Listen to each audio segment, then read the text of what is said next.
주의 집에 사는 자들은 복이 있나니 그들이 항상 주를 찬송하리이다. 아멘.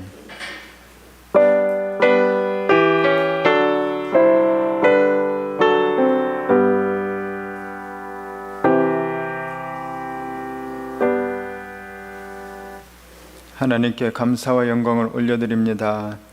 이 시간 드리는 우리의 예배를 받으시고 주장하시옵소서. 예수님 이름으로 기도합니다. 아멘. 나는 전능하신 아버지 하나님 천지의 창조주를 믿습니다. 나는 그의 유일하신 아들 우리 주 예수 그리스도를 믿습니다. 그는 성령으로 잉태되어 동정녀 마리아에게서 나시고 본디오 빌라도에게 고난을 받아 십자가에 못 박혀 죽으시고 장사된 지 사흘 만에 죽은 자 가운데서 다시 살아나셨으며 하늘로 오르시어 전능하신 아버지 하나님 우편에 앉아 계시다가 거기로부터 살아있는 자와 죽은 자를 심판하러 오십니다. 나는 성령을 믿으며 거룩한 공교회와 성도의 교제와 죄를 용서받는 것과 몸의 부활과 영생을 믿습니다. 아멘.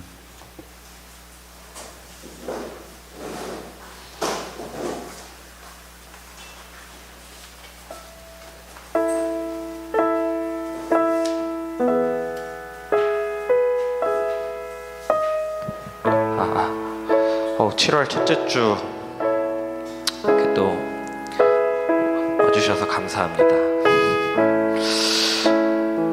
오늘 첫 번째 곡이 이제 원래 외국 노래다 보니까 처음 부르실 것 같아서 저도 좀 많이 걱정이 되긴 하지만 그래도 언제나 부족한 가운데서 또 주님이 기뻐 받을 수 있는 찬양을 드릴 수 있음에 감사합니다. 오늘도 기쁘게 찬송 드리도록 하겠습니다. 송축해 내 영혼, 송축해 내 영혼, 내 영혼아 거룩하신 이름 이전에 없었던 노래로 나 주님을 경배해. 해가 뜨는 새 아침 밝았네. 이제 다시 주님 찬양.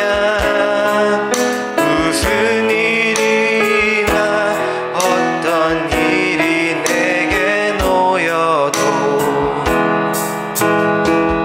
저녁이 올 땐 나는 노래해. 송축해 내 영혼, 송축해 내 영혼, 내 영혼아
불러주는 친구가 없어서 외롭네요.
키가 하나 안 올라갔죠.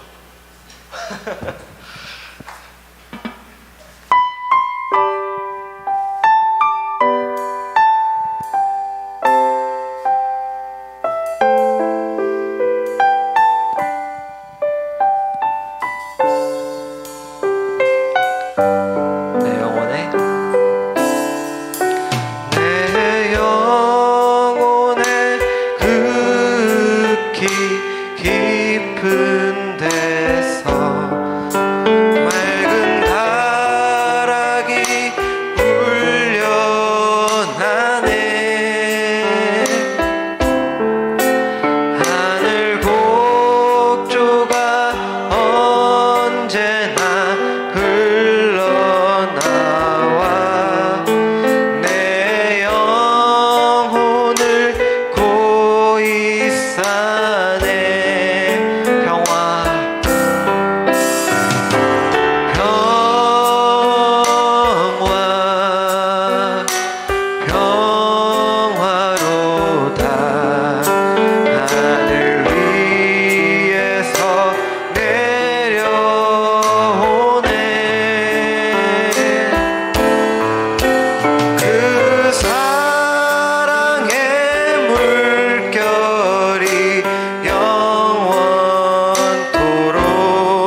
유일한 평안은 오직 주님으로부터 오는 걸 알고 있습니다.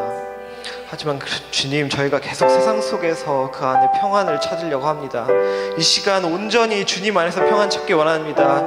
이 기도 제목 부르짖고 주여 한번 부르짖고 기도하겠습니다. 주여,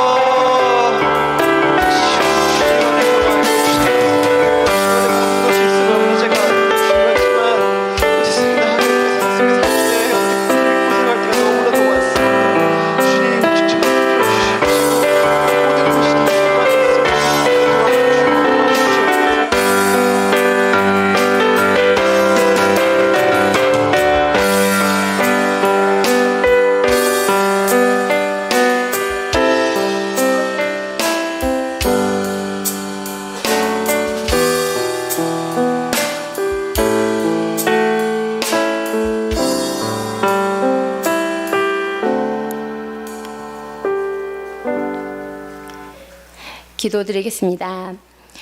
한 주간의 삶을 돌아보면 내가 누렸던 모든 것들이 당연한 것이 아닌 하나님의 은혜임을 깨닫게 해주셔서 감사합니다. 죽을 수밖에 없는 죄인이 예수님의 십자가 보혈로 구원을 받아 살아남은 것 또한 은혜임을 알고 마음에 새기게 해주셔서 감사합니다. 이렇듯 하나님의 은혜 안에 거하며 성령님과 동행한 삶을 살다 예배의 자리에 나올 수 있어 감사합니다. 그리고 교회를 위해 기도하며 하나님의 뜻을 구하고 찾으며 두드릴 때 우리에게 하나님의 인도하심과 뜻을 보여주실 것이라는 믿음의 확신을 가지고 기도할 수 있도록 소망을 주신 주님 감사합니다. 주님, 하나님의 은혜 안에 거하며 감사한 삶 속에서도 나의 죄성은 여전히 자라고 시시때때로 세상의 유혹 속에서 무너져 주님의 자리에 교만이 왕노릇하며 탐욕과 세상 인정이 왕노릇하도록 자리를 내어준 죄를 고백합니다. 마리아의 은혜를 깨닫고 나로 인해 예수님을 만나고 성경 말씀을 읽고 신앙의 열정을 회복하고 타인을 살리는 주의 자녀로 살겠다고 다짐했건만 직장과 삶의 현장에서는 여전히 죄성을 가지고 그리스도의 향기가 없는 그리스도인으로 살다 왔습니다. 그러므로 우리는 국률하심을 받고 때를 따라 돕는 은혜를 얻기 위하여 은혜의 보좌 앞에 담대히 나아갈 것이니라. 주님, 우리의 죄를 회개합니다. 주님의 말씀처럼 예수님의 은혜와 보좌 앞에 담대히 나아갑니다. 우리를 긍휼히 여겨 주옵소서. 우리를 받아주실 주님의 은혜에 감사합니다. 우리 교회의 5대 비전과 올해 기도 제목인 작년부의 부흥, 일할 일꾼들을 허락하셔서 함께하며 선교사님들을 위해 끊임없이 기도하는 우리 교회가 되길 기도하는 가운데 있습니다. 이 기도 안에 교회 합병을 놓고 기도할 때 하나님의 뜻이 무엇인지 깨닫게 하옵소서. 우리 성도들이 한 마음으로 하나님의 뜻을 구하게 하시고 하나님의 나라와 능력을 위해서라면 우리의 생각을 내려놓게 하옵소서. 우리 성도들의 기도를 들으시고 응답하실 하나님을 기대하며 찬양합니다. 목사님을 위해 기도합니다. 오라, 나는 공고한 사람이로다. 사도 바울의 고백이 목사님의 고백이 되어 늘 하나님의 긍휼하심을 구하며 성령 충만한 가운데 말씀과 기도로 깨어 양떼들을 이끌어가는 목자 되게 하옵소서. 하나님의 능력이 말씀과 기도에 덧입혀져 이 땅에서 주님이 주신 사명을 잘 감당하게 하시고 오늘 말씀을 통해 하나님의 뜻을 온전히 전하게 하셔서 우리 성도들 각자에게 하나님이 깨닫길 바라시는 그 뜻을 아는 은혜의 시간이 되게 하옵소서. 보라, 내가 속히 오리니 이 두루마리의 예언의 말씀을 지키는 자는 복이 있으리라 하더라. 하나님의 말씀을 지키는 주기쁨 교회, 복이 넘치는 주기쁨 대회가 되길 예수님 이름으로 기도드립니다.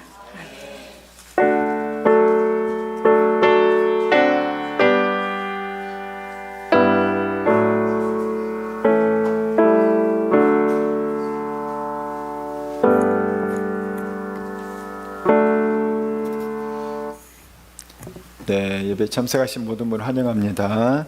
우리 서로 인사드리도록 하겠습니다. 일어나셔서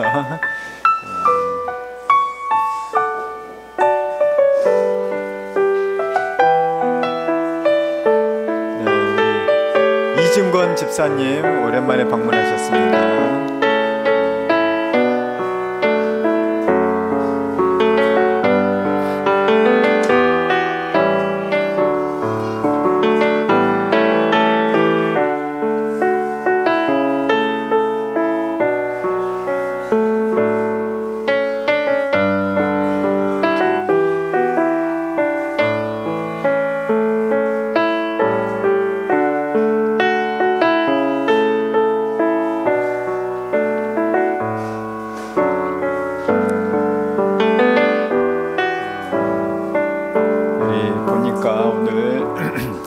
청년들이 많이 빈자리가 많이 있습니다. 제가 우연히 일부분을 봤더니 김연아 선수가 새벽 3시나 4시에 잔다고 하더라고요. 그래서 그 생활관리 잘하던 사람도 그렇게 늦게 자는구나. 요즘에 청년들이 이게 주말이면은 낮밤이 바뀌죠. 그리고 방학이면은 이제 아예 낮밤이 바뀝니다. 그런데 이제 스스로 아는 사람들은 다 고백을 합니다.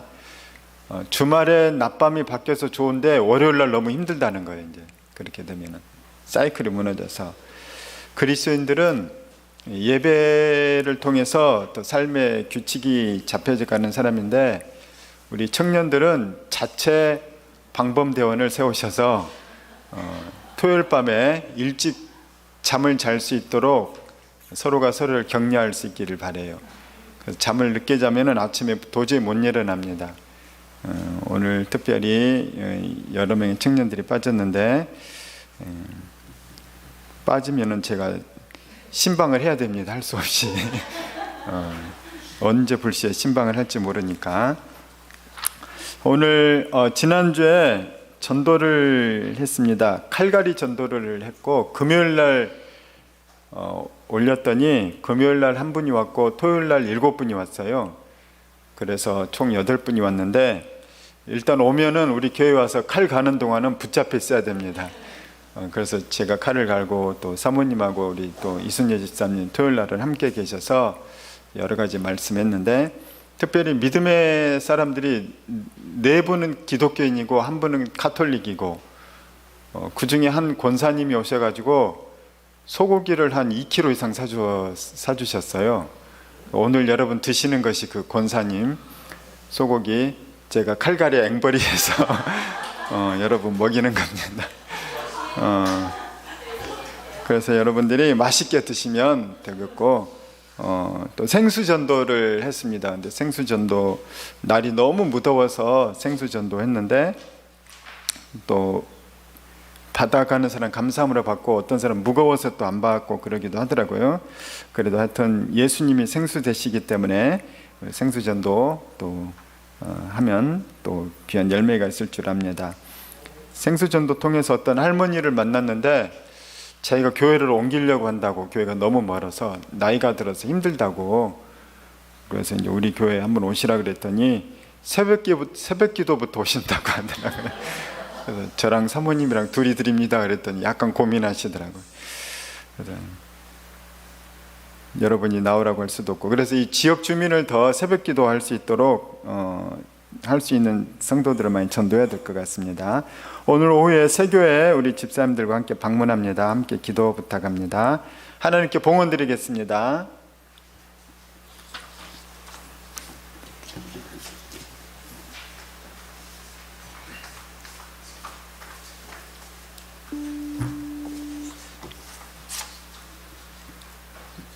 네, 기도하겠습니다. 주님 감사합니다. 이 시간에 드리는 예물을 주님 기뻐 받아주시옵시며 우리의 드려진 예물 통하여서 하나님의 선한 일을 이루어 주시옵소서. 우리가 드리는 예물을 통하여 하나님 더 많은 선한 역사가 이루어질 뿐만 아니라 특별히 교회가 세워지고 선교와 생명구원의 역사가 일어나도록 예물을 구원의 도구로 써 주시옵소서.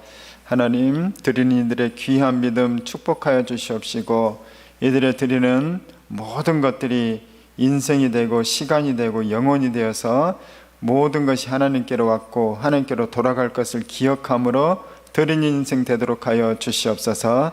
드릴 때마다 하나님 채워주시옵시고 심을 때마다 하나님 거둘 것이 넘치게 해주시옵소서. 예수님 이름으로 기도합니다. 아멘.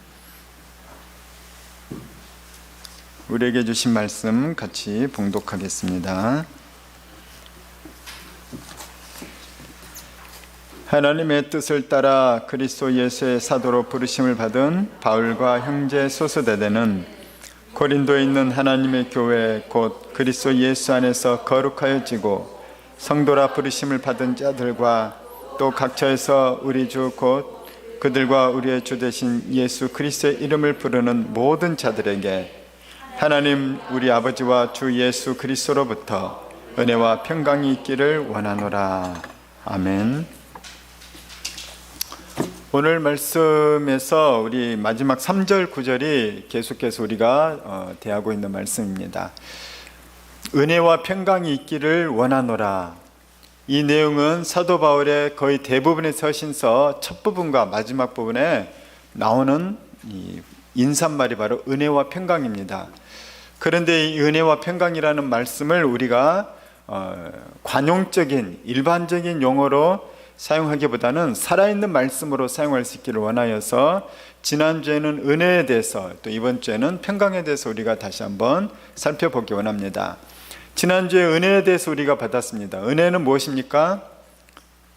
은혜란 말의 어원을 봤더니 은혜라는 것은 어떤 기쁨, 감사, 또 이것을 이제 그 종합적으로 표현하면 뭐냐면은 어떤 자격이 되지 않음에도 불구하고 거저주는 것, 이것이 어원이라고 얘기를 했습니다. 그러니까 내가 받을 만한 자격이 안 되는데도 불구하고 거저주는 것, 거저받는 그 거저받는 모든 것, 내가 그럴 만한 일을 안 했는데, 나는 그럴 만한 사람이 아닌데 야 그걸 내가 받았구나. 그랬을 때 우리는 은혜라고 얘기하죠. 그래서 넓은 의미에서는 예배 시간에 감동도 받고 눈물도 흘리고 그것도 은혜 받았다고 얘기를 할 수 있다고 했죠. 그런데 더 본질적인 은혜는 뭐냐? 성경에서 사용하는 은혜라는 건 뭐냐? 예수 그리스도의 십자가의 그 은혜라는 거예요. 내가 구원을 위해서 한 것이 없는데 하나님이 일방적으로 자기 독생자를 이 땅에 내오셨고 하나님께서 일방적으로 우리를 선택하시며 하나님께서 우리가 그냥 믿기만 하면은 하나님의 나라 구원을 주셨다는 거예요. 이것이 바로 은혜라고 얘기를 합니다. 그래서 신약 성경에 보게 되면 구약도 마찬가지지만은 은혜라는 용어를 주로 쓸 때는 어떤 때 쓰냐면은 하나님의 구원과 관련해서 은혜를 쓴다는 거예요. 그래서 우리가 은혜를 사용할 때는 구원과 관련하는 거예요. 그런데 이 구원이 일반적인 구원으로 그냥 평범하게 받아들일 것이 아니라 예수 그리스도의 생명과 맞바꾼 구원인 것이죠. 이거는 감당할 수 없는 은혜이고 측량할 수 없는 큰 사랑이기 때문에 우리는 이 은혜라는 말에 대해서 알고 보면 너무나도 감격적인 용어로 쓸 수밖에 없다는 것입니다. 그래서 우리가 은혜와 평강이 있을지어다 이 말을 할 때 그저 은혜 그러면은 그냥 인사말이구나 그 정도가 아니라 그 십자가의 놀라운 그 황홀한 구원이라고 얘기하는 그 구원의 감동 가운데서 우리가 은혜를 사용하고 또 받을 수 있기를 축원합니다. 바로 오늘 이어지는 말씀이 이제 평안이라고 얘기를 했어요. 이 평안 또는 평강 또 평화 이렇게 번역이 됩니다. 영어 성경에 보면 다 피스고 헬라어나 히브리어로 보게 되면 히브리어는 여러분들이 너무나도 잘 아는 단어죠. 샬롬입니다. 헬라어로는 에이레네, 그래서 에이레네 이것들이 평강이죠. 오늘 나오는 은혜와 평강은 사실 은혜라는 말은 구약에 참 많이 나와요. 구약에 은혜라는 말이 참 많이 나와서 히브리인들이 아주 좋아하는 말이었죠. 평강도 죄송합니다. 은혜와 평강은 사실 구약이든 신약이든 많이 나오는 단어예요. 그런데 은혜, 자비 이런 말은 누가 좋아하냐면은 헬라인이 좋아했어요. 그리고 평안, 샬롬은 히브리인들이 좋아하는 말이었죠. 그러니까 사도 바울이 이 두 대상에게 같이 쓰는 거예요. 은혜라는 말은 지금 편지 수신자들 받는 사람들 가운데 히브리, 이스라엘 유대인들도 있고 또 헬라인들 그들도 있는 거죠. 그래서 어떤 사람에게는 은혜가 더 와닿고 어떤 사람 평안이 더 와닿는 거죠. 어떤 사람에게는 샬롬 이것이 다 와닿는데 오늘 말씀은 특별히 이 평안에 대해서 얘기를 합니다. 평안, 샬롬, 에이레네 이 말은 물론 헬라인들도 좋아하는 말이죠. 우리나라가 불교를 믿는 사람들은 무슨 말을 제일 좋아하냐면 자비라는 말을 좋아하죠. 이 자비가 은혜와 비슷한 말인 거예요. 그러니까 자비를 좋아하는 그 시대가 있었어요. 또 우리나라 조선시대는 하도 전쟁이나 이런 것들이 많았기 때문에 고려시도 많았지만은 안녕하셨어요. 이 안녕이 있죠. 안녕이 바로 평강인 거예요. 샬롬인 거죠. 그러니까 우리나라 전 세계 사람들이 많이 쓰는 관용적인 용어인데 그 어원을 따져보면 굉장히 깊은 의미가 있다는 것입니다. 오늘 평안을 뜻하는 히브리어에서의 그 샬롬, 이 의미를 우리가 한번 보기 원합니다. 크게 7가지가 있는데, 자, 첫 번째는 뭐냐? 국가 간의 전쟁이나 분쟁이 없는 평화로운 상태를 샬롬이라고 얘기를 한다는 거예요. 이스라엘에 우리가 성경만 봐도 얼마나 많은 외침을 받았습니까? 사사기 시대 그 이후부터 계속 때만 되면 전쟁이 일어나지 않아요? 그러니까 이들은 전쟁 나는 거 막 지겨운 거예요. 우리 지금 우크라이나 상황이 어떻습니까? 툭하면 미사일이 날아와서 정전이 되고, 아파트에 미사일이 날아 들어오고, 도로가, 공장에, 또 이 내 사랑하는 자녀들이, 자식들이 전쟁터에 가고, 남편이 전쟁터에 가고, 죽었다고 하고, 부상당해서 돌아오고, 이 전쟁이 나면은 평화가 없는 거죠. 이스라엘 사람들은 그 전쟁을 하도 많이 겪었기 때문에 늘 샬롬을 기원했어요. 그래서 평안, 그들의 국가 간의 전쟁이나 분쟁이 없는 평안한 상태, 이것이 바로 샬롬이라는 거예요. 두 번째는 뭐냐? 마음에 아무런 근심이 없는 상태, 마음이 평화로운 것, 이것이 샬롬인 거예요. 너도 마음이 평안하길 원해. 그래서 서로 인사를 해요. 샬롬, 너에게 평안이 있을지어다. 자, 세 번째는 뭐냐? 몸이 건강한 것이 샬롬이. 그리고 예수님께서 이 땅에 오셔서 병든 자들을 고쳐주셨어요. 몸이 건강한 것이 평강이기 때문에. 저는 우리에게 몸이 건강에 회복이 있길 축원합니다. 바로 그 샬롬은 하나님 우리에게 주길 원하신다는 거예요. 자, 네 번째는 가정에서 불화가 없는 행복한 상태가 바로 샬롬인 거예요. 가정의 평화, 하나님께서 만드신 최초의 공동체가 가정이죠. 두 번째 공동체는 교회예요. 그러니까 가정이든 교회이든 불화가 있지 않냐고 행복한 상태가 바로 샬롬이라는 거예요. 저는 우리 교회가 그 샬롬 있길 축원합니다. 또한 여러분의 가정이 샬롬 있기를 바라요. 여러분의 가정에 평강이 깨졌다면은 많은 경우 첫 번째는 영적인 공격입니다. 두 번째는 여러분의 죄 때문인 거예요. 세 번째는 하나님의 깊으신 뜻이 있는 거예요. 그래서 다 이것도 없는데 하나님께서 허락하신 것들이죠. 그래서 여러분들이 그 세 가지를 알아야 돼요. 왜 우리 가정에 문제가 있나? 왜 우리 가정에 평화가 없나? 왜 그럴까? 영적인 공격에 대해서는 우리가 대적을 해야 되는 거예요. 영적인 승리가 있어야 되는 것입니다. 그 다음에 또 죄 때문이라면은 회개를 해야 되는 거예요. 제가 레위기 말씀을 계속 묵상하고 연구를 하고 있는데 레위기를 봤더니 뭐라고 되고 있냐면은 우리 조상의 죄를 회개하고 있는 거예요. 나는 느헤미야만 회개한 줄 알았더니 레위기에도 하나님께서 뭐라고 했냐면 조상의 죄도 회개하라는 거예요. 가정의 죄를 회개하라는 거예요. 그러니까 내 부모의 죄를 회개하고 내 자녀의 죄를 부모가 대신 회개하는 거예요. 자식은 부모의 죄를, 내 형제의 죄까지도 회개하라는 거예요. 그 형제의 죄를 위해서도 희생의 제사를 드리라는 거예요. 거룩하게 하는 제사를. 그러니까 가정끼리는 뭐냐? 손가락질하는 관계가 아닌 거예요. 너 때문이야, 그런 관계가 아니라 내 아내가 죄를 지으면 내가 회개 심정으로 희생의 제물, 희생의 제사, 회개 제사를 드리는 거예요. 내 남편이 죄를 지으면 내가 희생의 제사를 드리면서 회개를 드리는 거예요. 내 자녀가, 내 부모가 똑같은 경우인 것이죠. 다섯 번째는 가난과 궁핍 등 경제적 고통에서의 자유로운 상태. 경제적 고통, 경제적인 문제에서 놓이는 것도 샬롬인 거예요. 그래서 우리는 예수님께서 가난하게 사셨기 때문에 우리도 가난하게 살고 청빈하게 사는 것에 대한 것이 기독교의 미덕입니다. 그러나 하나님께서 본래 우리에게 주시고자 했던 것은 에덴 동산이에요.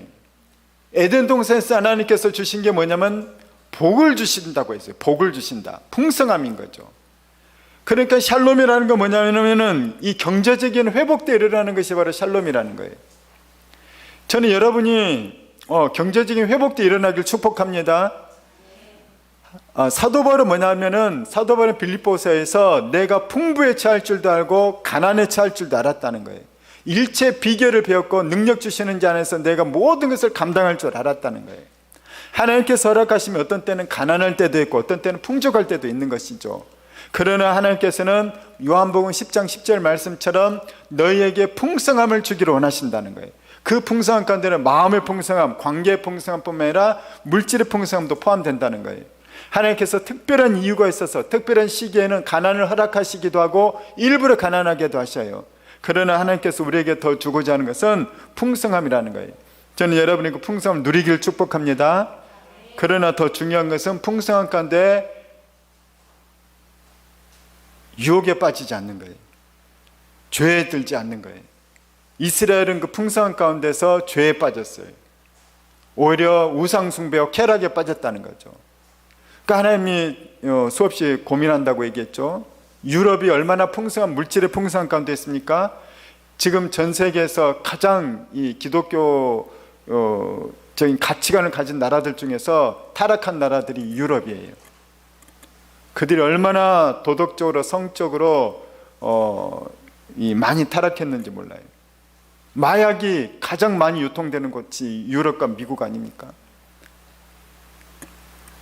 풍성함을 줬더니 바로 그런 것을 가는 거예요. 그러니까 하나님께서는 우리에게 풍성함을 주고 싶은데 전제 조건이 있는 거예요. 능력을 갖추는 거죠. 그 훈련은 어디서 받느냐? 광야에서 받는 거예요. 가난함 가운데서. 자, 여러분이 가난함이 있다면은 가정의 불화, 마음의 불편함, 물질적인 이 가난, 그 다음에 어떤 어려움, 이런 것들이 있다면 거기서 불평불만할 것이 아니라 하나님께서 나에게 이제 곧 마음의 평안을 주시겠구나, 우리 가정에 화평을 주시겠구나, 또한 내 몸에 회복을 주시겠구나, 물질의 회복을 주시겠구나. 그래서 여러분이 힘들고 어려운 가운데서는 감사함으로 훈련을 받으라는 거예요. 내가 그 어떤 레벨에 도달하게 되면 하나님께서 그 모든 것들을 풀어주시는 겁니다. 저는 여러분에게 훈련과 풀어주심이 있기를 축원합니다. 자, 6번째는 뭐냐면 형통함이라는, 형통함도 샬롬인 것입니다. 그러니까 하는 게 잘 된다는 거예요. 그러니까 순복음에서 하는 말이 전혀 허황된 말이 아닌 거예요. 그 순복음 교회에서 다 성경의 근거들이 있는 것이죠. 그러니까 형통함이 우리를 살리는 것들, 우리를 이 샬롬이 되게 하는 것들이 있다는 거예요. 물론 이것도 훈련과 자격과 능력이 요하게 되는 것이죠. 마지막에 뭐냐면 이제 일상적인 인사말입니다. 샬롬. 그래서 안녕하세요, 안녕하시기 원합니다. 이런 것들이 이제 샬롬인 것이죠. 그래서 이 샬롬, 또 헬라의 에이레네, 이 평화, 평강, 평안이라는 말은 알고 보면 우리는 마음의 평안함 이 정도로만 오해하는데 그것이 아니라는 거예요. 마음의 평안함 뿐만 아니라 전쟁이 없는 것, 가정의 화평함, 그리고 물질적으로 풀리는 것, 삶의 여러 영역에서 형통한 것, 건강해지는 것, 이 모든 것이 평강이라는 거예요. 저는 우리에게 평강이 있기를 축원합니다. 때문에 이것은 어떤 심리적인 평안 이 정도의 문제가 아니라 삶의 전 영역에서의 평안함이라는 거예요. 히브리인들이, 유대인들이 평안이라고 샬롬이라고 썼을 때는 당신의 마음만이 아니라 삶의 모든 영역에 있어서 평안하길, 풍성하기를 원합니다, 그런 인사라는 거예요. 그러니까 이건 얼마나 축복된 말이냐는 거예요. 저 우리가 이 말을 많이 쓸 수 있기를 축복합니다. 그래서 앞으로 성경 읽을 때에도 은혜와 평강이 너에게 있기를 원하노라 할 때는 그 은혜, 그 평강이 우리에게 넘치는 그런 소망과 기쁨과 감사를 받는 말씀이 된다는 거예요. 다시 살아있는 여러분의 말씀 되길 축원합니다. 구약 성경은 그런데 이 평화라는 것의 열쇠를 우리에게 알려주고 있어요. 그건 뭐냐면 이 제가 얘기했던 이 7가지의 평화를 누리는 가장 중요한 핵심인데, 그건 뭐냐면 하나님과 인간 사이의 평화가 이루어질 때 나머지 모든 평화가 이루어진다는 거예요. 하나님과의 평화가 이루어지게 되면 국가 간의 분쟁도, 사사기를 보면 어떻습니까? 우리가 사사기 읽을 때마다 이스라엘 백성이 하나님께 회개하고 돌아오면 전쟁에서 승리하는 거예요. 그러니까 하나님과 평화가 먼저인 것이죠. 마음의 근심도 마찬가지예요. 하나님과 평화가 이루어지게 되면 그 다음에 다윗도 죄를 지었다가 하나님과 평화가 이루어지게 되면 그 다음에 밥도 안 먹고 금식하다 밥을 먹는 거예요. 마음의 평화가 오니까. 하나님과 평안이 이루어지게 되면 몸의 회복도 일어나는 거예요. 그 증거를 이제 예수님께서 우리에게 알려주시는 거죠. 따라 내 믿음이 너를 구원하였도다. 하나님과 관계가 이루어지는 것이 구원이거든요. 하나님과 평화가 이루어지는 것. 그랬더니 몸이 나아버리는 거예요. 할렐루야. 그리스도인들도 그래서 제가 기도를 해줄 때 병고침 역사들이 우리 교회도 있고 우리 교회 밖에 사람들도 간혹 일어나지 않습니까? 그건 제가 능력이 있는 게 아니라 성경에서 약속된 것이 이루어지는 거예요. 그 누구나 할 수 있는 거예요. 모든 목사님이 다 할 수 있고 모든 성도들이 다 할 수 있어요. 왜냐? 하나님께서 하나님과 관계가 열리면은 사람과의 관계도 같이 열리기 때문에, 그래서 몸도 치유가 된다는 거예요. 이거는 구약에도 일어나고 신약에도 일어나는 거고, 예수님 시대도 일어나고 사도 시대도 일어나고. 그래서 그 평화의 근원은 하나님께로부터 온다는 겁니다. 우리 민수기 6장 26절 시작. 여호와는 그 얼굴을 내게로 향하여 드사 평강 주시기를 원하노라 할지니라 하라. 이제 이것이 제사장이 하는 축복의 구절인 거예요. 그러니까 하나님과 관계가 회복되면 하나님이 평강 주신다는 거죠. 자, 이사야 26장 시작. 주께서 심지가 견고한 자를 평강하고 평강하도록 지키시리니 이는 그가 주를 신뢰함이니이다.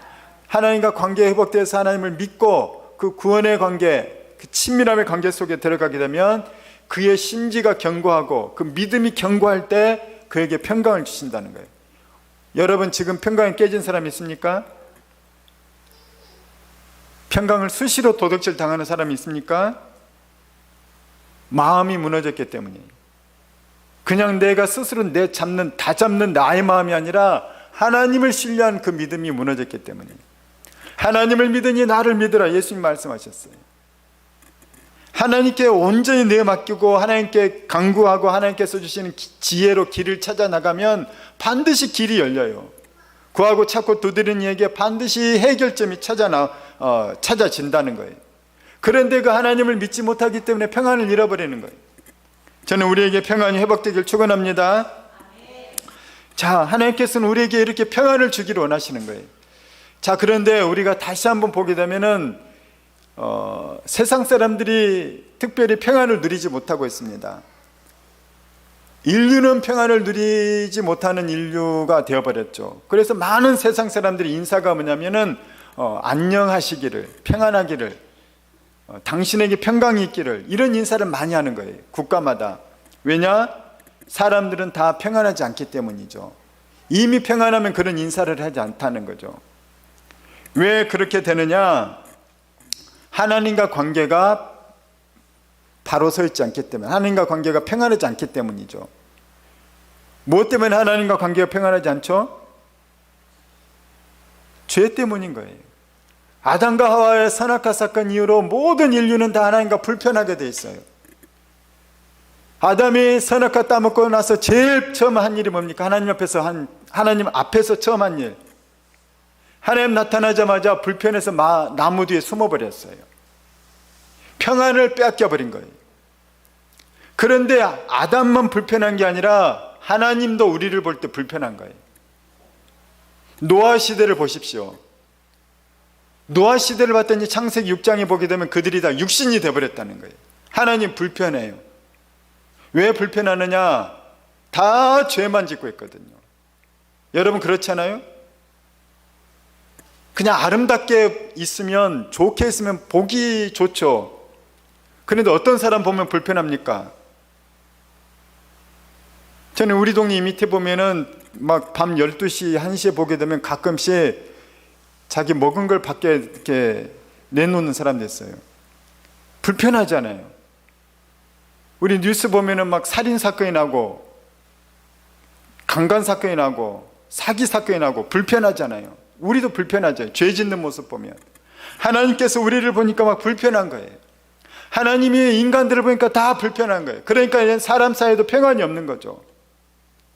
그런데 하나님께서 봤을 때 평화로운 사람이 있어요. 편안한 사람이 있어요. 누굽니까? 구약을 보게 되면 에녹이 평안했어요. 그는 하나님과 동행을 했거든요. 하나님 마음에 쏙 들었다는 거예요. 또 누가 편안했냐면은 노아가 편했어요. 하나님께서 노아를 편했어요.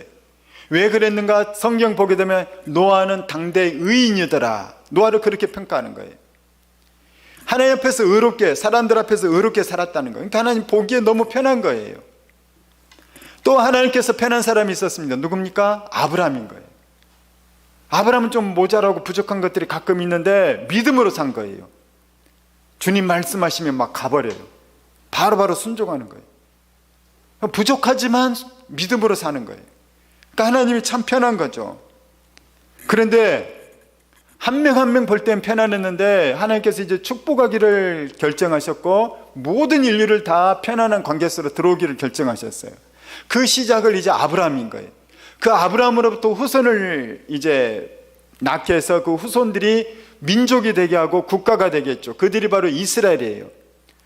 하나님께서는 아브라함이 편안했는데 이제 이스라엘도 나와 편안한 관계가 되기를 원했어요. 그들 이스라엘과 편안한 관계가 되려면 이스라엘이 어떻게 되냐면은 의로워야 되는 거예요.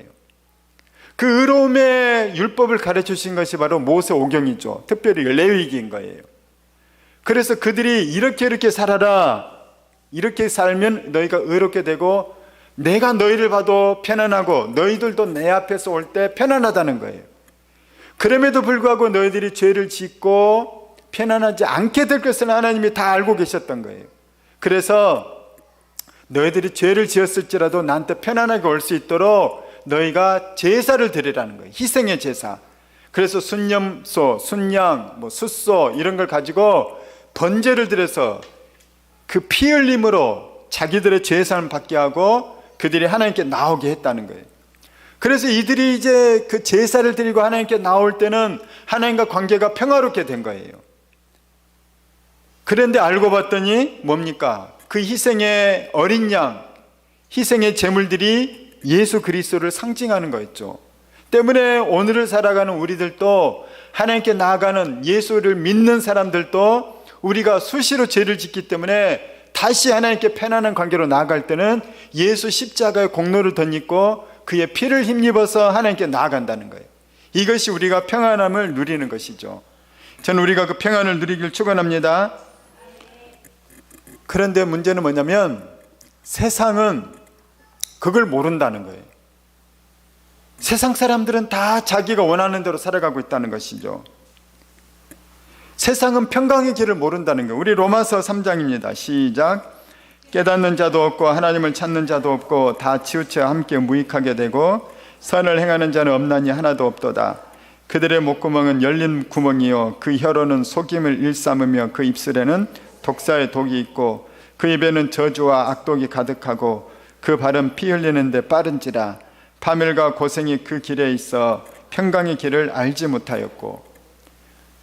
죄에 익숙한 것이 너무나도 삶이 되어버렸기 때문에 그들에게는 평강의 길을 알 수가 없어요. 수많은 사람들이 이제 종교를 연구하고 인문학을 연구하고 막 해서 자기들이 찾아가지만은 그들도 다 실패를 한 거예요. 제가 불교에서 가장 존경받는 이 분이 우리나라 성철 스님이라고 하지 않습니까? 그분의 글을 봤더니 그분의 마지막 죽음의 순간에 뭐라고 하냐면 세상 사람들아 너희들 나한테 다 속았다는 거예요. 나한테 속았으니까 그만 속으라는 거예요. 그리고 그분이 하는 말은 나는 지금 지옥으로 가노라. 그러면 지옥 간다는 거예요. 이제 불교 사람들은 불교에 있는 중생들 구원하러 간다고 그가 얘기했다고 하지만 그분의 전체적인 글의 맥락을 보면 그게 아니에요. 나는 실패자라고 얘기를 해요. 나는 실패했다. 내가 평생 도를 닦고 면백수행 20년 벽만 보고 등을 붙이지 않고 수행을 했건만 나는 길을 찾지 못했다는 거예요. 나한테 이제 그만 속으라고 얘기를 해요. 진실한 사람이죠. 나 평생 못 찾았다. 종교는 못 찾는 거예요. 평강의 길을 알지 못해요. 그럼에도 불구하고 하나님께서는 우리에게 평강의 길을 알려주셔서 이 길로 오라고 너무나도 쉽게 알려주지만 사람들은 하나님을 거절하고 11절을 보게 되면 하나님을 찾지를 않는다는 것입니다. 오늘 우리 지금 먼저는 이 구약의 지금 개념을 먼저 보고 있어요. 샬롬에 대해서. 자, 구약 성경에서 보게 되면은 하나님과 관계가 평화로울 때 우리에게 진정한 평강이 온다고 얘기를 하는데 그 평강의 가운데서 이스라엘 백성에게는 이제 제사를 통해서 죄의 문제가 해결이 되면 평강이 온다고 얘기를 했습니다. 자, 그런데 이 구약의 선지자들은 또 뭐라고 얘기하냐면은 그것은 하나의 모형일 뿐이고 진짜 평강의 실체가 오게 된다. 그 실체는 누구냐? 기름 부음 받은 자 메시아가 오게 되면 진짜 평강이 온다는 거예요. 그래서 그 메시아를 기다리라는 거예요. 그가 바로 평강의 왕이기 때문에. 우리 이사야 53장 5절입니다. 시작. 그가 찔림은 우리의 허물 때문이요 그가 상함은 우리의 죄악 때문이라. 그가 징계를 받음으로 우리는 평화를 누리고 그가 채찍에 맞음으로 우리는 나음을 받았도다. 누가 평화를 가져오냐?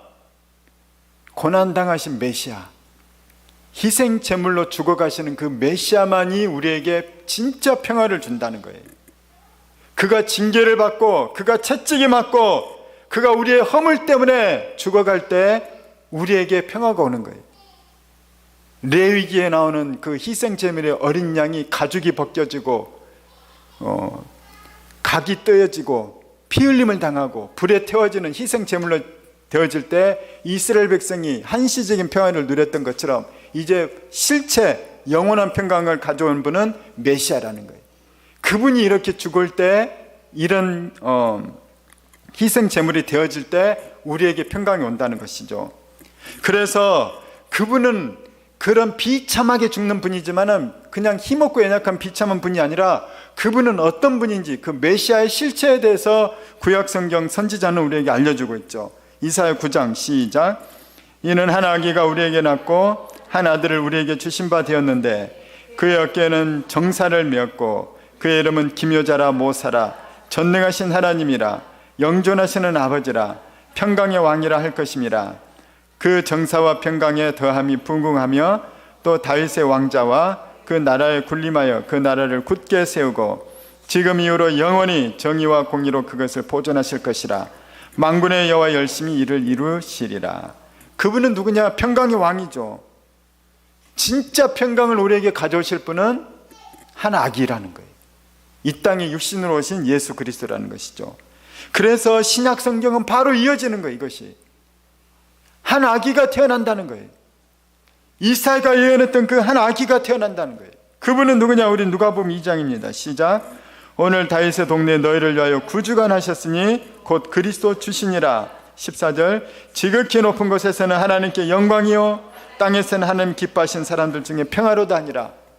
하나님이 소원이 이루어지기 때문에 하나님 영광이요 온 세상 사람들이 아직까지 평화의 길을 못 찾던 이 인류에게 평화의 길이 열렸기 때문에 땅에는 평화라는 거예요. 그러니까 유엔이 얘기하는 그 평화가 아닌 거예요. 사실은 하나님과의 평화인 것이죠. 그 하나님과 평화가 이루어질 때 땅의 모든 관계 평화도 같이 이루어지는 것입니다. 그 아기로 오신 예수 그리스도, 희생 제물의 예수 그리스도, 그분이 바로 그 일을 행하신다는 거예요. 때문에 우리가 하나님 앞에서 이 화평을 누리고 이 평화를 누리게 하는 길은 누구에게 있느냐? 오직 예수예요. 우리 로마서 5장 1절 시작. 그러므로 우리가 믿음으로 의롭다 하심을 받았으니 없나요? 우리 주 예수 그리스도로 말미암아 하나님과 화평을 누리자. 우리가 누릴 예수 그리스도는 하나님과 화평을 누리는 그 길은 예수 그리스도밖에 없다는 것입니다. 참된 평화는 예수님의 십자가의 그 희생 때문에 우리에게 오는 것이고 그것은 구원과 연결되어 있는 거예요. 그러니까 누가 평안을 누리느냐? 구원받은 사람들이 평안을 누린다는 것이죠. 그들은 어떻게 구원받았냐? 예수 때문에. 저는 여러분이 그 평안을 누리는 주인공 되기 축원합니다. 예수님은 우리에게 담대히 말씀하십니다. 선포하십니다. 요한복음 16장 시작. 이것을 너희에게 이르는 것은 너희로 내 안에서 평안을 누리게 하려 함이라. 세상에서는 너희가 환난을 당하나 담대하라. 내가 세상을 이겼노라. 세상의 죄와 사망과 마귀의 권세를 예수님이 이기셨기 때문에 너희들은 평안을 누릴 수 있다는 거예요. 예수 이름으로만 오면 다 평안을 누릴 수 있다는 것이죠. 그리고 이제 주님께서 중요한 것은 이 세상은 여전히 우리와 싸우고 있다는 거예요. 우리의 평안을 늘 빼앗아 간다는 것입니다. 때문에 우리는 이 평안을 누릴 뿐만 아니라 세상 사람들에게 평안을 전하고 교회 안에서도 계속 평화의 복음을 누리고 전해야 된다는 거죠. 사도행전 10장 36절 시작. 만유의 주 대신 여기는 제가 빼기로 했는데 읽기로 하겠습니다. 예수 그리스도로 말미암아 화평의 복음을 전하여 이스라엘 자손에게 보내신 말씀. 화평의 복음이라고 얘기를 한다는 거예요. 세상은 이 평화의 길을 알지를 못합니다. 심지어는 유대인들도 알지를 못했어요. 예수님 당시에는. 그래서 누가복음 19장 시작. 가까이 오사 성을 보시고 오시며 이르시되 너도 오늘 평화에 관한 일을 알았더라면 좋을 뻔하였거니와 지금 내 눈에 숨겨졌도다. 예루살렘 성에 오시면서 예수님 막 우신 거예요. 마음의 통함 때문에 막 우시는 거예요. 이스라엘 백성이 평화를 누리지 못하고 오히려 이제 전쟁에 휩싸일 거기 때문에 그 고통당하는 이스라엘 백성들을 보면서 눈물이 나는 거예요. 여러분, 예수님의 심정이 느껴지십니까? 내가 사랑하는 사람이 평화를 누리지 못하고 고통과 절망 가운데 있어요. 근데 이 평화에 관한 일이 이스라엘 백성에도 숨겨져 있다는 거예요. 세상에도 숨겨져 있다는 거예요. 이것을 드러내는 자는 누구냐? 그리스도인들이라는 것이죠. 우리 로마서 3장 11, 17절 세상의 상태에서 다시 한번 읽도록 하겠습니다. 시작. 깨닫는 자도 없고 넘어가겠습니다. 이 평강의 길을 알지 못한다는 겁니다. 하나님께서는 이 화평의 십자가를 우리에게 주셨고 이 평화에 관해서 예수 그리스도의 이 십자가 사건만이 우리에게 진정한 평화를 주시고 그 예수님의 거룩한 희생의 제물의 사건만이 우리를 더욱더 정결하게 해서 진짜 평화. 그런데 그 평화는 뭐냐? 구원을 받은 자들이 진짜 평화를 누리고, 구원은 무엇인가 다시 얘기를 하면 구원이라는 것은 하나님과 관계라고 얘기를 했습니다. 하나님과 화목한 관계. 그래서 하나님과 화목한 관계 속에 들어갈 때 우리가 평화를 누리는데, 그것은 화목한 관계는 다시 얘기하면 예수 그리스도 그 사건 때문이죠. 자, 로마서 5장 6에서 11절 시작. 우리가 아직 연약할 때 기약대로 그리스도께서 경건하지 않은 자를 위하여 죽으셨도다. 의인을 위하여 죽는 자가 쉽지 않고 선인을 위하여 용감히 죽는 자가 혹 있거니와, 우리가 아직 죄인 되었을 때 그리스도께서 우리를 위하여 죽으심으로 하나님께서 우리에게 대한 자기의 사랑을 확증하셨느니라. 그러면 이제 우리가 그의 피로 말미암아 의롭다 하심을 받았으니 더욱 그의 그로 말미암아 진노하심에서 구원을 받을 것이니, 곧 우리가 원수 되었을 때 그의 아들의 죽으심으로 말미암아 하나님과 화목하게 되었은즉, 화목하게 된 자로서는 더욱 그의 살아나심으로 말미암아 구원을 받을 것이니라.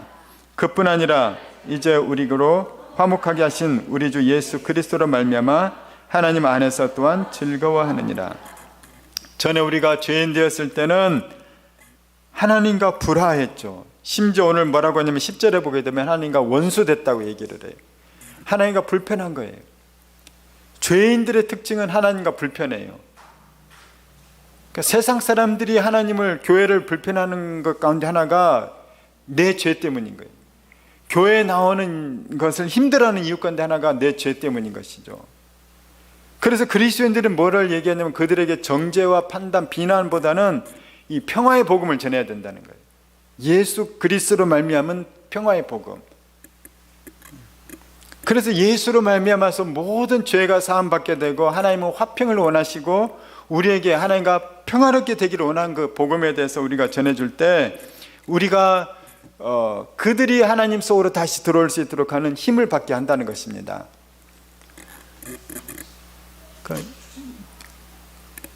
건강한 자에게는 의사가 쓸데없고 병든 자에게라 의사가 쓸데있나니, 예수님께서 오신 것은 의인을 부르러 온 것이 아니라 죄인을 부르러 그들로 하여금 회개시키러 오셨다고 예수님께서 말씀을 하신 거죠. 그러니까 세상 사람들 향해서 그리스도인들은 계속해서 어떤 마음을 가져야 되냐면은 이 평화의 관계의 마음을 가져야 된다는 것이죠. 그래서 우리가 어떻게 해결된 자인가? 에베소서 말씀입니다. 시작. 그는 우리의 화평이신지라 둘로 하나를 만드사 원수된 것 곧 중간에 막힌 담을 자기 육체로 허시고 또 십자가로 그 둘을 한 몸으로 하나님과 화목되게 하게 하려 하심이라. 원수된 것을 십자가로 소멸하시고, 그러니까 우리가 율법이나 행위나 삶으로는 우리가 화목할 수 있는 것이 아니라 오직 십자가라는 거예요. 십자가가 중간에 막힌 담을 헐어버린 거예요. 십자가가 죄의 문제를 다 해결해버린 거예요. 십자가가 하나님과의 모든 이 가로막는 것을 다 소멸시켜 버렸다는 거죠. 이것이 바로 우리의 복음인 것이에요. 이 복음을 누리는 우리들은 그래서 이 복음에 관대함이 있고 복음에 관용이 있고 복음에 넓은 마음과 사랑이 있다는 것입니다. 이 신자들은 바로 누구냐? 신자들은 누구냐면은 영원한 평화를 누린 자들이에요. 그러니까 많은 사람들이 이제 오해를 합니다. 나는 예수를 믿는데 화평을 이미 누리게 되는데 왜 어떤 때는 하나님이 그렇게 멀게 느껴지고 마음이 그렇게 불안함을 느끼게 되고 또 세상에서 이렇게 평화를 누리지 못하는가? 그리고 왜 세상에 이렇게 평화가 없는가? 그것에 대해서 우리가 가져야 될 것은 뭐냐면 완전한 평화, 완벽한 평화는 이 세상에 없다는 거예요. 이 세상은 하나님의 완전한 통치가 이루어지지 않기 때문이죠. 완벽한 평화는 하나님의 완벽한 통치가 이루어지는 곳에서 이루어집니다. 그곳이 어디냐? 새하늘과 새 땅이라는 거예요. 천국이라는 거예요. 많은 사람들이 시험에 들어요. 왜 교회에 평화가 없는가? 왜 우리 가정에 평화가 없는가? 왜 세상에 평화가 없는가? 왜 피스, 에이렌에 샬롬이 없는가? 시험에 들고 하나님을 원망하고 하나님은 심지어 하나님을 대적하기까지 한다는 거예요. 그는 뭐냐면 잘 모르기 때문이죠. 우리는 그저 샘플만 조금 누리고 맛보고 일시적으로 가끔씩 누리다 말다 그럴 뿐이라는 거예요.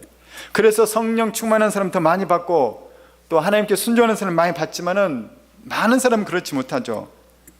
그래서 우리가 기다려야 될 영원한 평안은 어디 있는지 우리 요한계시록 21장입니다. 시작. 또 내가 새 하늘과 새 땅을 보니 처음 하늘과 처음 땅이 없어졌고 바다가 다시 있지 않더라. 또 내가 보매 거룩한 성 새 예루살렘이 하나님께로부터 하늘에서 내려오니 그 준비한 것이 신부가 남편을 위하여 단장한 것 같더라. 내가 들으니 보좌에서 큰 음성이 나서 이르되 보라, 하나님의 장막이 사람들과 함께 있음에 하나님이 그들과 함께 계시리니 그들은 하나님의 백성이 되고 하나님은 친히 그들과 함께 계셔서 모든 눈물을 그 눈에서 닦아주시니 다시는 사망이 없고 애통하는 것이나 곡하는 것이나 아픈 것이 다시 있지 아니하리니 처음 것들이 다 지나갔음이러라. 보좌에 앉으신 이가 이르시되 보라, 내가 만물을 새롭게 하노라 하시고 또 이르시되 이 말은 신실하고 참되니 기록하라 하시고. 이 세상은 처음 세상이고 바로 4절 말씀이 우리의 상황을 얘기하고 있는 거예요.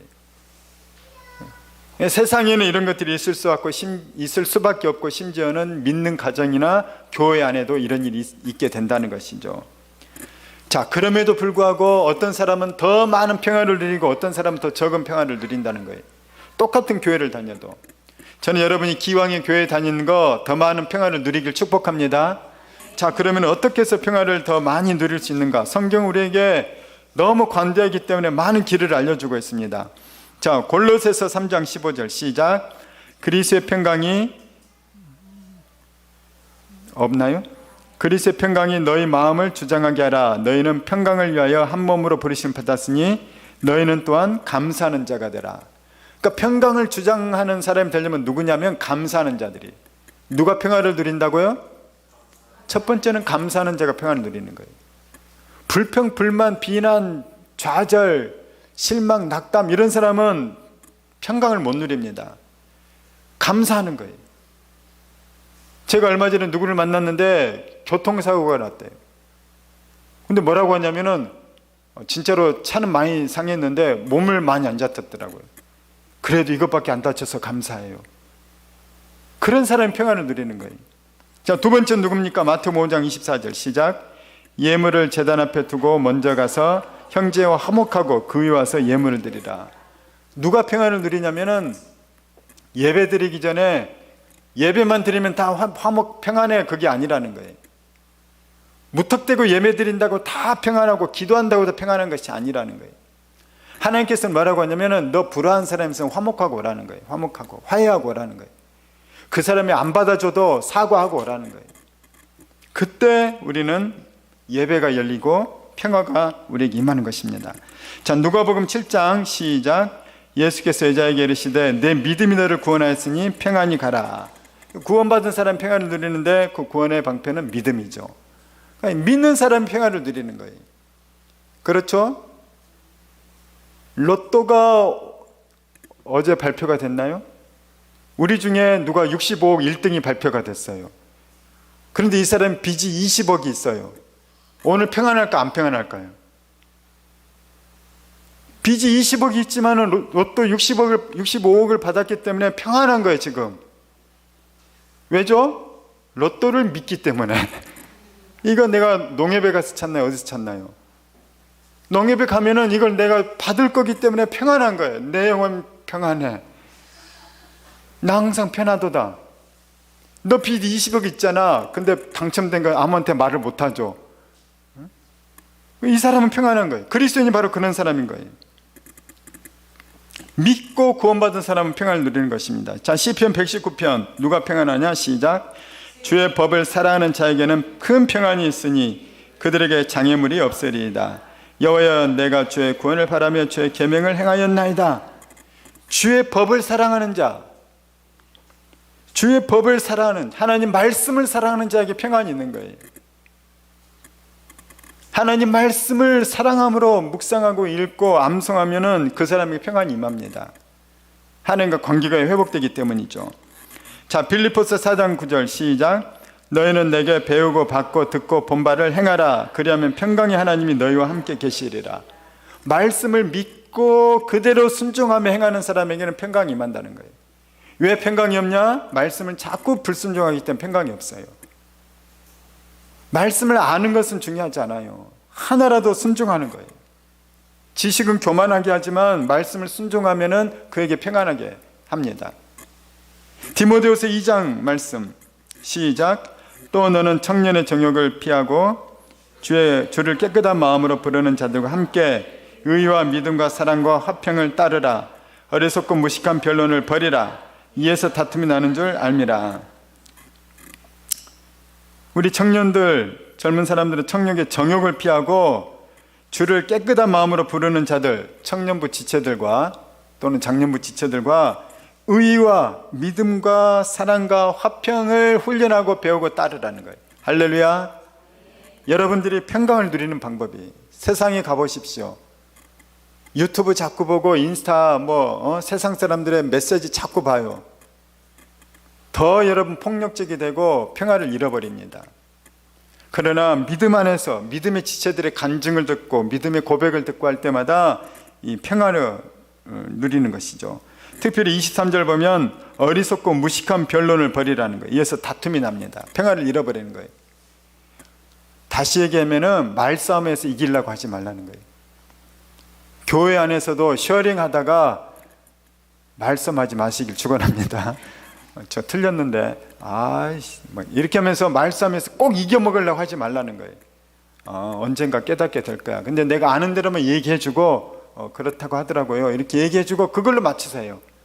부부관계에서도 특히 마찬가지예요. 부부관계에서도 꼭 남편 이기려고 하지 말고 부인 이기려고 하지 말고 그냥 아는 것만 얘기해 주는 거예요. 이렇다던데 그래? 그런 것도 있어? 내가 알기로는 이런 것도 있었어. 거기서 멈추라는 거예요. 아니야, 너는 틀렸고 내 말이 옳아. 막 이렇게 하면은 다툼이 나고 평화가 바로 깨집니다. 할렐루야. 그래서 절대로 이기려고 하지 마십시오. 이제 세상에서는 이겨야 될 때도 있어요. 변호사인데 자꾸 지면 안 되겠죠. 법적으로 했는데 그러니까 세상에서는 이겨야 될 때가 있어요. 철저히 준비해서. 그러나 부부 사이에, 가정에서, 믿음의 지체들 안에서는 어리석고 무식한 변론을 하지 말고, 특히 전도할 때도 변론에서 이기려고 하지 말라는 거예요. 사랑으로 덮으라는 것이죠. 자, 또 요한복음 20장 보게 되면 어떤 사람 평안을 누르냐? 시작. 예수께서 또 이르시되 너희에게 평강이 있을지어다. 아버지께서 나를 보내신 것 같이 나도 너희를 보내노라. 이 말씀을 하시고 그들을 향하사 숨을 내쉬며 이르시되 성령을 받으라. 이 두 말씀을 종합하면 누가 평강을 받냐면 성령 받은 사람이 평안을 누리는 거예요. 저도 그렇더라고요. 마음이 힘들고 괴로울 때 기도하면서 성령 충만하게 되면은 그 근심 걱정 물러가게 되고 오히려 하나님께서 지혜를 주셔서 어떻게 그 문제를 해결할지 지혜를 주시는 거예요. 내가 이 말을 하는 게 더 지혜롭게 얘기해서 문제 해결이 되겠구나. 이거를 준비해서 가야 되겠구나. 평화가 깨지고 근심 걱정이 있으면 불안해서 집중도 안 되지 않습니까? 근데 그 성령을 받을 때 우리에게 평화가 임한다는 거예요. 성령을 받길 축원합니다. 그리스도인들에게는 축복의 권세가 있어요. 사도 바울처럼 은혜와 평강이 있을지어다. 은혜와 평강을 축복하길 바랍니다. 그런데 특별히 데살로니가 후서의 이 말씀 여러분이 한번 암송할 수 있길 바라요. 같이 읽겠습니다. 시작. 평강의 주께서 친히 때마다 일마다 너희에게 평강을 주시고 주께서 너희 모든 사람과 함께 하시기를 원하노라. 어떻게 축복하냐, 평강을 주시냐? 평강의 주님께서 친히 직접 너희의 때마다, 시간마다 하는 일마다, 때마다 일마다 평강 주시길 원하노라. 저는 여러분이 이 평강의 축복을 여러분 사랑하는 사람들이 할 수 있기를 축원합니다. 암기를 못하는데 어떻게 축원합니까? 그러니까 암송을 자꾸 하라는 거예요. 암송을. 자신감은 정확하게 암송을 떼어나가는 거예요. 그래서 암송을 해서 평강의 주께서 친히 때마다 일마다 너에게 평강 주시기를 원하노라. 여기까지만 해도 돼요. 평강의 주께서 친히 때마다 일마다 너에게 평강 주시기를 원하노라. 그래서 너희 대신에 누구에게, 엄마에게, 또 사랑하는 누구에게, 이렇게 쓸 때 말씀은 그대로 이루어지는 거예요. 할렐루야. 우리 같이 찬양 드리도록 하겠습니다.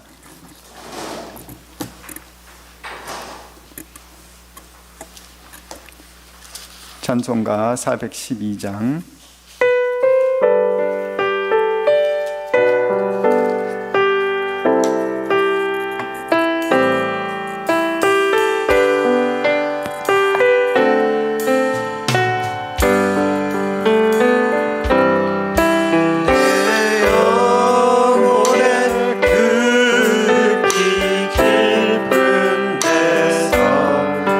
맑은 가락이 울려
같이 기도하겠습니다.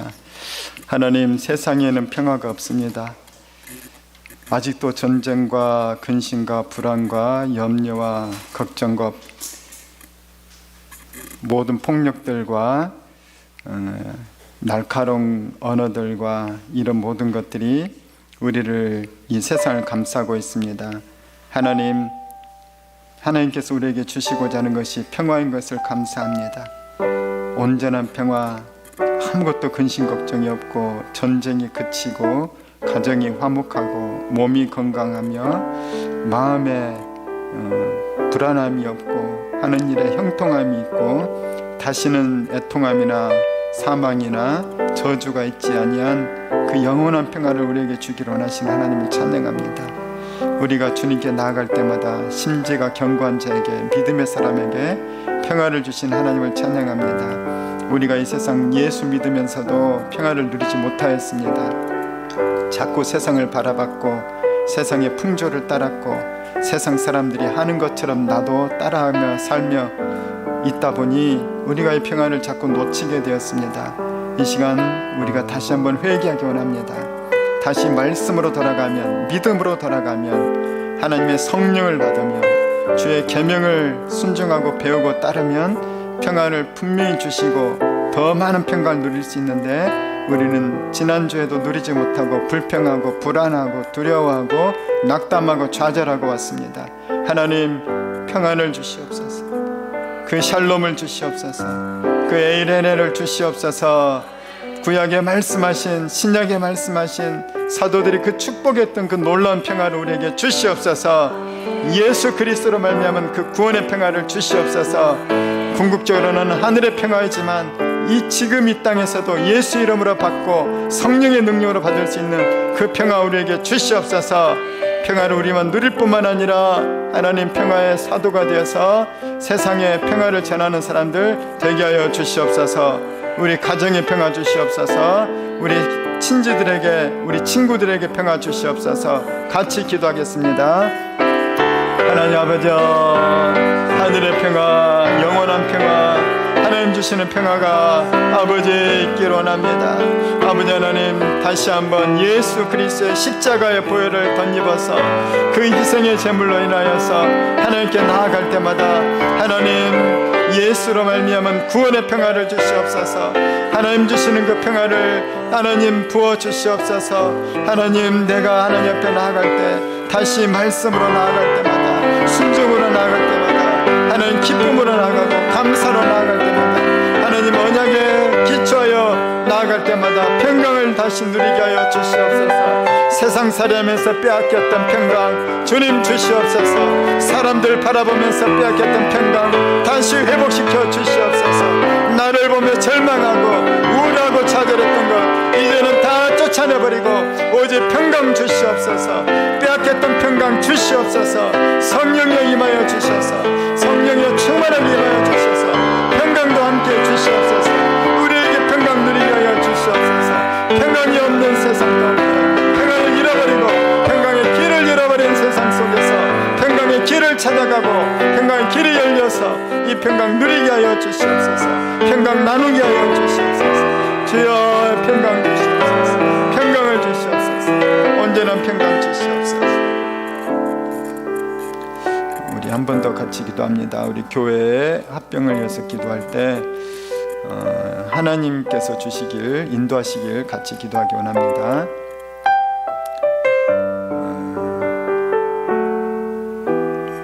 오늘 이따 오후에 가게 될 텐데 우리의 눈이 열려서 그 교회 상황과 사람들 만나보고 하나님 어떤 마음 주시는지, 또 함께 가시는 분들이 잘 캐치하고, 또 가지 않더라도 또 기도로 하나 되어서 하나님이 일하시는 것을 우리가 목도하기 원합니다. 같이 기도하도록 하겠습니다. 하나님, 우리 교회가 합병을 놓고 기도합니다. 하나님의 원하시는 뜻과 방법으로 되기 원합니다. 아버지 하나님, 우리에게 주신 사명에 따라가기 원합니다. 우리에게 주신 그 하나님의 거룩한 뜻에 따라가기 원합니다. 아버지, 우리의 감정이 아니라, 우리의 판단이 아니라 하나님의 원하시는 길을 찾아가기 원하오니 오늘 그 교회를 방문할 때에도 하나님 알게 하여 주시옵소서. 깨닫게 해 주시옵소서. 또한 이 모든 조율이 잘 되도록 하여 주시고, 아니면 아니고 확실하게 알게 해주시옵소서. 우리가 주에 따라 뜻에 따라가기 원합니다. 하나님 우리 교회가 더욱 선을 겸하고 더 굳건하게 사랑을 드릴 수 있도록 인도하여 주시옵소서. 주님 함께 해주시기 원합니다. 성령님 함께 해주시옵소서. 예수님. 이제는 우리의 구원자 되시는 예수 그리스도의 그 크신 은혜와 하나님 아버지의 무한하신 사랑과 성령의 감동 감화 역사하심이 참된 평안을 누리기를 소원하는, 또 나누기를 소원하는 주의 사랑하는 자녀들의 머리 위에 이제로부터 영원히 함께 하셨기를 간절히 축원합나이다. 아멘.